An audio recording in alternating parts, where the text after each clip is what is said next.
कैसर but मज़ा नहीं आया तेरा। अमीर मौसम से मशवरा ज़रूरी था क्योंकि ट्रक्का वाला फैमिली ने बहुत नुकसान करवाया है। अल्लाह उनको ज़रूर इंसाफ देगा।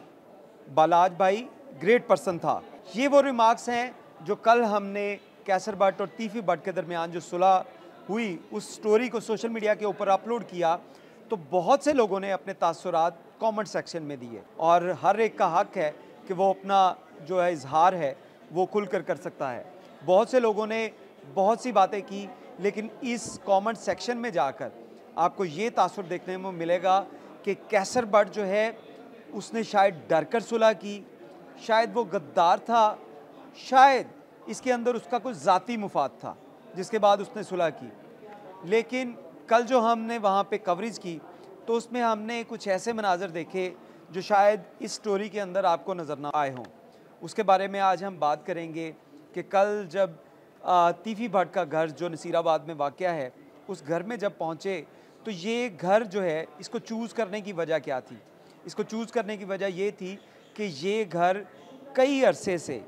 जो है वो बलाज मर्डर के बाद ये घर जो है वो खाली हो चुका था। इसमें कोई लोग नहीं थे, सिर्फ सिक्योरिटी गार्ड्स वगैरह वो एक कमरा यूज़ करते थे। बड़ा घर था,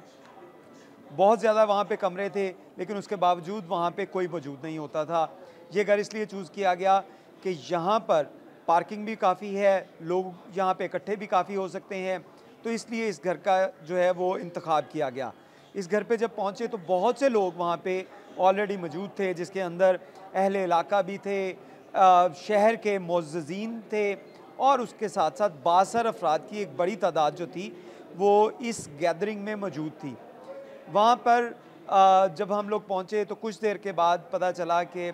इसरार भट्ट और कैसर भट्ट वहाँ पर आ रहे हैं और उनके साथ साथ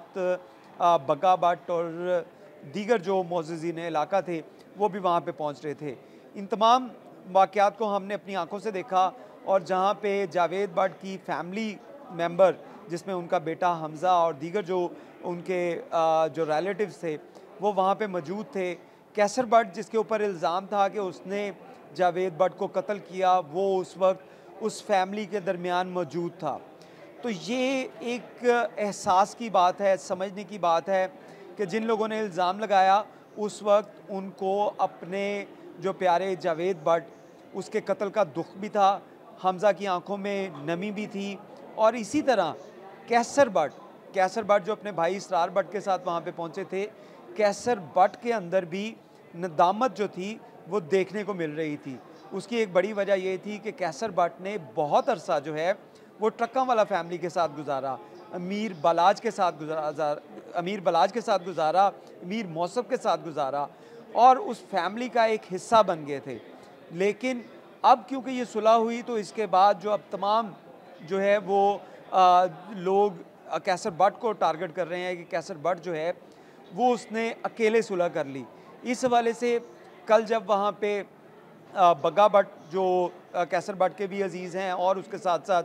जो एमपीए हैं सुहेल शौकत भट्ट उनके भी करीबी अजीज़ हैं और उस एरिए की लखोडेर एरिया की एक बासर शख्सियत हैं, असर रसूख वाली शख्सियत हैं, वो भी वहाँ पे आए हुए थे और उसमें उन्होंने जब बात की तो उनका कहना था कि ट्रक्का वाला फैमिली को भी वो चाहते थे कि उनकी और तीफी भट्ट की सुलह हो जाए, जिसके लिए उन्होंने एफ़र्ट्स भी की। एमपीए सुहेल शौकत भट्ट 2 दफ़ा ख़ुद जो है वो दुबई गए क्योंकि अमीर मौसम सबको पता है कि वो दुबई में है और वहाँ पर जाके उससे मुलाकात की। उनको इस हवाले से आमादा करने की कोशिश की गई कि जो तीफी भट्ट फैमिली है उसके साथ जो है वो तमाम मामला ख़त्म करके इस दुश्मनी को ख़त्म करके सुलह की तरफ जाया जाए। लेकिन उस फैमिली की तरफ से जो है वो इसके ऊपर जो है वो बात आगे ना बढ़ सकी और जो लोग सुलह करवाने के लिए, क्योंकि ट्रक्का वाला फैमिली से भी उनके भी कुछ जानने वाले तीफी भट्ट से रब्ता कर रहे थे या कैसर भट्ट की फैमिली के लोग जो हैं वो तीफी भट्ट से रब्ता कर रहे थे कि इस मामले को ख़त्म किया जाए और लोगों की यही कोशिश थी कि लाहौर का अमन जो है बरकरार रहे। इसके लिए एमपीए सुहेल शौकत भट्ट उनके मुताबिक 2 दफ़ा जो है वो ख़ुद दुबई गए। इसके साथ साथ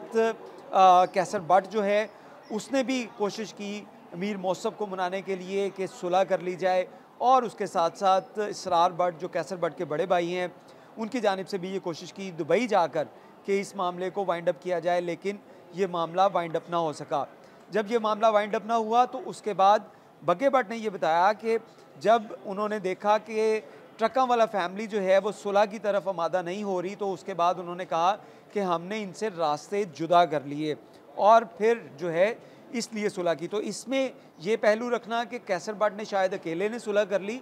इस सुलह से पहले उसने ट्रकों वाला फैमिली के अंदर भी सुलह करवाने की कोशिश की। ये कहना है बग्गा भट्ट का, जो इस सुलह की तीफी भट्ट और कैसर भट्ट फैमिली की सुलह करवाने वाला जो मरकज़ी किरदार है,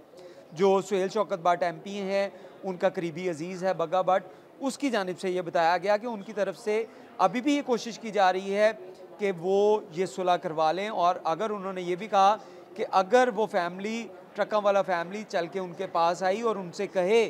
कि वो इस मामले को ख़त्म करवाना चाहते हैं, तो वो तीफी भट्ट से बात कर कर इस मामले को ख़त्म भी करवा सकते हैं। सुहेल शौकत भट्ट, कैसर भट्ट, इन तमाम लोगों के ट्रकों वाला फैमिली के साथ बहुत करीबी रवाबित थे, बहुत दोस्तियां थी, और इसी की एक वजह थी कि कैसर भट्ट जब बलाज का मर्डर हुआ तो उसके बाद उसने खुलकर मुखालफत शुरू कर दी तीफी भट्ट की, और मुख्तलिफ सोशल मीडिया प्लेटफॉर्म्स के ऊपर जो उसकी वीडियो, जो उसके बयानात थे, उससे यही तासुर जा रहा था कि कैसर भट्ट जो है वो अकेला जो ट्रकों वाला फैमिली का इस वक्त स्पोक्स पर्सन के तौर के ऊपर जो है वो सामने आ रहा है और वही सारी चीज़ें जो है वो कर रहा है, जिसकी वजह से इनकी मुखालफत जो थी वो भी बढ़ती जा रही थी। लेकिन जब अहले इलाका पड़े, मोअज़्ज़िज़ीन इलाका पड़े, उन्होंने इस मामले को रफ़ा दफ़ा करवाया, और नदामत जो कैसर भट्ट के चेहरे के ऊपर नज़र आई उस वक्त, उसकी एक बड़ी वजह शायद ये भी था कि क्योंकि उसने जिस किस्म के बयानात दिए थे कैसर भट्ट की जानिब से सोशल मीडिया के ऊपर, वो बयानात अब उसको वापस लेने पड़ रहे थे। और जब उसने तीफी भट्ट से बात की तो उसने यही कहा कि भाईजान, जो कैसर भट्ट ने तीफी भट्ट को यही कहा कि भाईजान की हाल ने ताड़ी, तुसी ठीक हो, इस तरह उसने बात का अपनी आगाज़ किया। तो इस वजह से भी वहाँ पे लग रहा था कि कुछ जो है नदामत है, लेकिन उसके साथ साथ हमें वहाँ पे कुछ खौफ के साए भी नज़र आए, क्योंकि इस माहौल के अंदर जब सुलह हो रही थी, बहुत से लोग ऐसे थे कि जिनको लगता था कि शायद यहाँ पे कुछ बुरा हो सकता है, क्योंकि अगर